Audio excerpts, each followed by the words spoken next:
Attendance ശരിയല്ലായിരുന്നോ? Hi, നിങ്ങളെന്താ ഇവിടെ? ഞങ്ങൾ സർട്ടിഫിക്കറ്റ് വാങ്ങാൻ വന്നാ. നിങ്ങളോ? ഞങ്ങളും സർട്ടിഫിക്കറ്റ് മേടിക്കാൻ വന്ന കൂട്ടത്തിൽ പ്ലേസ്മെന്റ് സെല്ലിൽ നിന്ന് കയറും വേണം.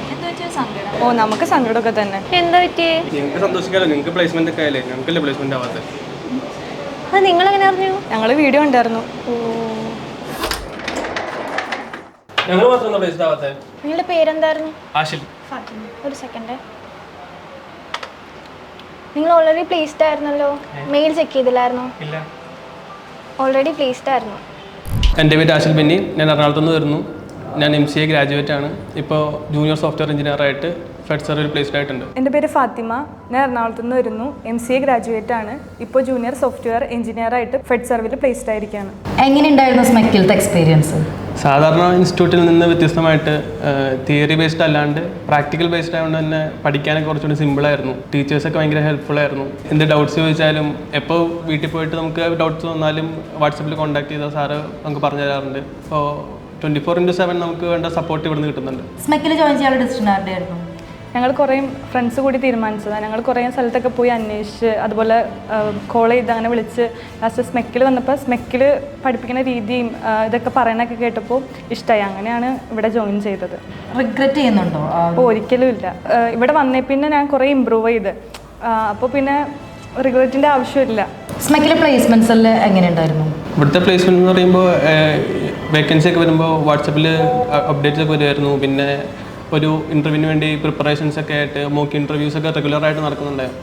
അപ്പോൾ നമുക്കൊരു ഐഡിയ കിട്ടും എങ്ങനെയാണ് ഒരു ഇൻ്റർവ്യൂ പാനലിനെ ഫേസ് ചെയ്യാം, ആൻസേഴ്സ് എങ്ങനെ കോൺഫിഡൻ്റ് ആയിട്ട് പറയുക. അപ്പോൾ നമുക്ക് എന്തെങ്കിലും മിസ്റ്റേക്സ് ഒക്കെ പറ്റിക്കഴിഞ്ഞാൽ അതിന് എന്തൊക്കെ തിരുത്തൽ വേണമെന്നൊക്കെ അവർ നമുക്ക് കുറച്ച് ടിപ്സ് ഒക്കെ പറഞ്ഞു തരുമായിരുന്നു. അപ്പോൾ അതൊക്കെ ഭയങ്കര ഹെൽപ്ഫുൾ ആയിരുന്നു. അപ്പോൾ എനിക്ക് ഇവിടുത്തെ ഫസ്റ്റ് ഇൻ്റർവ്യൂ തന്നെയാണ് പ്ലേസ്ഡ് ആയിരിക്കണേ.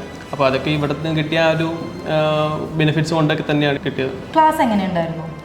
ക്ലാസ് കുഴപ്പമൊന്നുമില്ല. നമുക്ക് മനസ്സിലാവുന്ന രീതിയിൽ നമ്മൾ എത്ര ഡൗട്ട് ചോദിച്ചാലും സാറാണെങ്കിലും മിസ്സുമാരാണെങ്കിലും നമുക്ക് പറഞ്ഞു തരും. അങ്ങനെയൊക്കെ. പിന്നെ അതുപോലെ നമ്മൾ ടാസ്ക് ചെയ്യുമ്പോൾ നമുക്ക് കുറേ കാര്യങ്ങൾ പഠിക്കാൻ പറ്റും. പിന്നെ ഫ്രണ്ട്സായിട്ട് വന്നതിനൊരു ഗുണമുണ്ട്. നമുക്ക് എന്തെങ്കിലും ഡൗട്ട് കാര്യങ്ങളുണ്ടെങ്കിൽ അവരോടാണെങ്കിലും ഫസ്റ്റ് ക്ലിയർ ചെയ്ത് കഴിഞ്ഞാൽ നമുക്ക് കുറച്ചും കൂടി പഠിക്കാനായിട്ട് പറ്റും. വേറെ ഏതെങ്കിലും ഇൻസ്റ്റിറ്റ്യൂഷനിൽ പഠിച്ചിരുന്നോ? ഇല്ല. MCA കഴിഞ്ഞിട്ട് നേരെ MCA കഴിഞ്ഞിട്ട് വേറെ എങ്ങനെ ജോബ്സിനൊക്കെ അപ്ലൈ ചെയ്യായിരുന്നു. അപ്പോൾ ഒന്നും കിട്ടിയില്ല. അപ്പോൾ തോന്നി സ്കിൽസ് ഒന്ന് അപ്ഗ്രേഡ് ചെയ്യണമെന്ന് തോന്നിയപ്പോൾ ഏതെങ്കിലും ഇൻസ്റ്റിറ്റ്യൂഷനിൽ പോയി പഠിക്കണമെന്ന് തോന്നി. അപ്പോൾ ഫ്രണ്ട്സായിട്ടൊക്കെ ഇങ്ങനെ കമ്മ്യൂണിക്കേറ്റ് ചെയ്തപ്പോൾ ഇങ്ങനെ എറണാകുളത്തുള്ള ഏറ്റവും നല്ല ഇൻസ്റ്റിറ്റ്യൂട്ട് ഏതാണെന്നൊക്കെ ഇങ്ങനെ ഗൂഗിളിൽ സെർച്ച് ചെയ്യും, പോയി കാണുകയും അപ്പോൾ തോന്നി ഇവിടുത്തെ ഒരു ഇൻഫ്രാസ്ട്രക്ചറും പഠിക്കാനും പിന്നെ റിവ്യൂസൊക്കെ വായിച്ചപ്പോഴും പ്ലേസ്മെൻറ്റ്സൊക്കെ വളരെ നല്ലതെന്നൊക്കെയാണ് കേട്ടത്. അപ്പോൾ അതുകൊണ്ട് തന്നെ സ്മെക്ക് ചൂസ് ചെയ്തത്. ജോബ് കിട്ടുന്ന പ്രതീക്ഷിച്ചിരുന്നോ സ്മെക്കിൽ ജോയിൻ ചെയ്തപ്പോൾ? ഫസ്റ്റ് തന്നെ കിട്ടുമെന്ന് പ്രതീക്ഷിച്ചില്ല. പിന്നെ കിട്ടും എന്നുള്ളൊരു പ്രതീക്ഷയിലാണ് വന്നത്.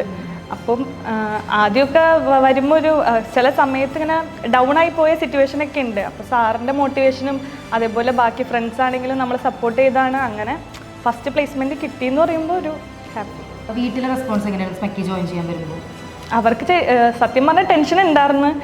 MCA കഴിഞ്ഞ് അത് കഴിഞ്ഞിട്ട് ഇനി കോഴ്സ് കംപ്ലീറ്റ് ചെയ്താൽ ജോലി കിട്ടുമോ എന്താണെന്നുള്ളൊരു പേടിയും കാര്യങ്ങളും ഇതൊക്കെ ഉണ്ടായിരുന്നു. പിന്നെ എന്തൊരു ഇതിൻ്റെ പുറത്ത് അങ്ങനെ വിട്ടതാണ്. അപ്പോൾ കിട്ടിയപ്പോൾ അവരെല്ലാവരും ഹാപ്പിയാണ്. മൊത്തത്തിൽ ക്ലാസ്സിൻ്റെ സ്മെക്കിലത്തെ ഒരു ആംബിയൻസിനെ കുറിച്ചൊക്കെ എന്താ തോന്നുന്നു? നല്ലതാണ്. നമുക്ക് പഠിക്കാനാണെങ്കിലും എന്തിനാണെങ്കിലും ടീച്ചർമാരാണെങ്കിലും സാർമാരാണെങ്കിലും നന്നായിട്ട് സപ്പോർട്ട് ചെയ്യും നമ്മളെ. നമ്മൾ പഠിക്കണം എന്ന് വിചാരിച്ച് വന്നു കഴിഞ്ഞാൽ നമുക്ക് ഇവിടെ നിന്ന് പ്ലേസ്ഡ് ആയി പോകാൻ പറ്റും. ഇപ്പോൾ കോളേജിൽ MCA അല്ലേ എടുത്തിട്ടുണ്ടായിരുന്നത്. അപ്പോൾ അവിടുത്തെ ടീച്ചിങ് മെത്തേഡും സിലബസും പിന്നെ ഇവിടെയും വെച്ച് കമ്പയർ ചെയ്യുമ്പോൾ എന്താ തോന്നുന്നു? കോളേജിലെന്ന് പറയുമ്പോൾ കൂടുതലും തിയറി ബേസ്ഡ് ആണ്. അതും ഒരു ടോപ്പിക്കിൻ്റെ കുറച്ച് കാര്യങ്ങൾ ഒരു എക്സാം പാസ്സായി പോകാൻ വേണ്ടി മാത്രമായിട്ട് കുറച്ച് കാര്യങ്ങൾ പഠിപ്പിച്ചു വിടുന്നല്ലാണ്ട് ഒരു ജോബിന് എങ്ങനെയാണ് ഒരു ജോബിൽ എങ്ങനെയാണ് നമ്മൾ വർക്ക് ചെയ്യേണ്ടത് അല്ലെങ്കിൽ അതിനെപ്പറ്റി ഒന്നും നമ്മളെ പഠിപ്പിക്കുന്നില്ല. അപ്പോൾ ഇവിടെ വന്നപ്പോൾ ഒരു കമ്പനിയിൽ എങ്ങനെയാണ് വർക്ക് ചെയ്യേണ്ടത് അതിനൊരു രീതി തന്നെയായിരുന്നു. ഇവിടെ നമുക്ക് കുറച്ച് ടാസ്ക് തരുന്നു. ആ ടാസ്ക് നമ്മൾ ഇന്ന സമയത്തിനുള്ളിൽ കംപ്ലീറ്റ് ചെയ്യണം.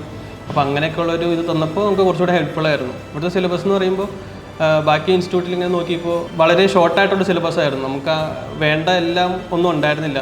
ഇവിടെ നിന്ന് വരുമ്പോൾ ഒരു ഫ്രണ്ട് എൻഡ് ആയാലും ബാക്ക് എൻഡ് ആയാലും മിഡിൽ വെയർ എല്ലാം നമുക്ക് ഇവിടെ നിന്ന് തന്നെ നമുക്ക് ആ സിലബസ് ഭയങ്കര കണ്ടന്റ് ആയിരുന്നു നമുക്ക് ഉണ്ടായിരുന്നു. നമുക്ക് എന്തുകൊണ്ടും കോൺഫിഡൻ്റ് ആയിട്ട് ഇവിടെ എടുക്കാം എന്നുള്ളൊരു വിശ്വാസം ആ സിലബസ് നോക്കി നമുക്ക് ഉണ്ടായി. Marriage or career? ഇപ്പോൾ കരിയറാണ് ഫോക്കസ് ചെയ്യുന്നത്. ഇപ്പോൾ ഇവിടെ പ്ലേസ്ഡ് ആയെന്ന് പറഞ്ഞ് ഇവിടെ തന്നെ സ്റ്റിക്ക് ഓൺ ചെയ്യാനല്ല, വേറെ ഏതെങ്കിലും ഇപ്പോൾ നല്ല ഓപ്പർച്യൂണിറ്റി വരുമ്പോൾ കുറച്ചുകൂടി സ്കിൽസ് കൂട്ടിയിട്ട് നല്ല ബെറ്റർ പാക്കേജ് വരുമ്പോൾ ബെറ്റർ ആയിട്ടുള്ളൊരു ഓർഗനൈസേഷനിൽ പോകാനാണ്. പിന്നെ അത് മാത്രമല്ല ഒരു ഫ്യൂച്ചർ അൾട്ടിമേറ്റ് ഗോൾ എന്ന് പറഞ്ഞിട്ട് ഓൺടർപ്രണർ ആവാമെന്നാണ്. അപ്പോൾ ഇവിടെ നിന്നുള്ള ഒരു ഇത് വെച്ചിട്ട് ചിലപ്പോൾ ഫ്യൂച്ചറിൽ ഒരു സ്റ്റാർട്ടപ്പ് സ്റ്റാർട്ട് ചെയ്യാനും ചിലപ്പോൾ പറ്റുമായിരിക്കും. ഇനി വരുന്ന സ്റ്റുഡൻസിനോട് നിങ്ങൾക്ക് രണ്ടുപേർക്കും കൊടുക്കാനുള്ള മെസ്സേജ് എന്താ? കോൺഫിഡൻ്റ് ആയിട്ട് തന്നെ ഇവിടെ ഒന്ന് ചേരാം. അവർക്ക് പ്ലേസ്മെൻറ്റിനെ പറ്റിയോ അല്ലെങ്കിൽ ഇതിൻ്റെ ഇവിടെ വന്ന് കഴിയുമ്പോൾ പഠിക്കാൻ പറ്റുമോ അല്ലെങ്കിൽ പ്ലേസ്ഡ് ആയി പോകുമെന്നുള്ള യാതൊരുവിധ ഡൗട്ട്സും ഇല്ലാണ്ട് ഇവിടെ വന്ന് പ്ലേസ്ഡ് ആയി പോകാമെന്നുള്ളൊരു ഗ്യാരണ്ടി നമുക്ക് ഇവിടെ ഉണ്ട്. അപ്പോൾ എന്തുകൊണ്ടും നല്ലൊരു ഓപ്ഷനാണ് സ്മെക്ക്. എന്നോടിപ്പോൾ ആര് ചോദിച്ചാലും ഞാൻ സ്മെക്കാണ് സജസ്റ്റ് ചെയ്യുള്ളൂ. ഇവിടുത്തെ ആംബിയൻസ് ആണെങ്കിലും പഠിപ്പിക്കുന്ന രീതിയാണെങ്കിലും എല്ലാം നമുക്ക് പഠിക്കാൻ പറ്റിയ ഒരു ആംബിയൻസ് ഉള്ള സ്ഥലമാണ് സ്മെക്ക് എന്ന് പറയുന്നത്. അപ്പോൾ എന്നോട് എൻ്റെ കസിൻസ് റിലേറ്റീവ്സ് ആര് ചോദിച്ചാലും ഞാൻ സ്മെക്കാണ് സജസ്റ്റ് ചെയ്യുള്ളൂ. MC ആണല്ലോ പഠിച്ചത്, അപ്പോൾ കമ്പ്യൂട്ടർ ഫീൽഡ് ഇഷ്ടപ്പെട്ടെടുത്തതാണോ? സത്യം പറഞ്ഞാൽ ഇഷ്ടപ്പെട്ടെടുത്തല്ല, എങ്ങനെയോ BCA വന്ന് ചേർന്നതാ. പക്ഷേ BCA കഴിഞ്ഞ് MCA ചേരുമ്പോഴാണ് എനിക്ക് കുറച്ചും കൂടി ഇൻട്രസ്റ്റ് വന്നു തുടങ്ങിയത്. പിന്നെ ഇതിൽ തന്നെ നിൽക്കണം എന്നായി, അങ്ങനെയാണ് കോഴ്സിന് ചേർന്നത്. രണ്ടുപേർക്കും ഇപ്പോൾ ഓൾ ദി ബെസ്റ്റ്. ജോയിനിങ് എന്നാ? ഞാൻ ഓൾറെഡി ജോയിൻ ചെയ്തു. ചെയ്തു. ഞാൻ നാളെ. All the best. പൊളിക്ക്. Thank U.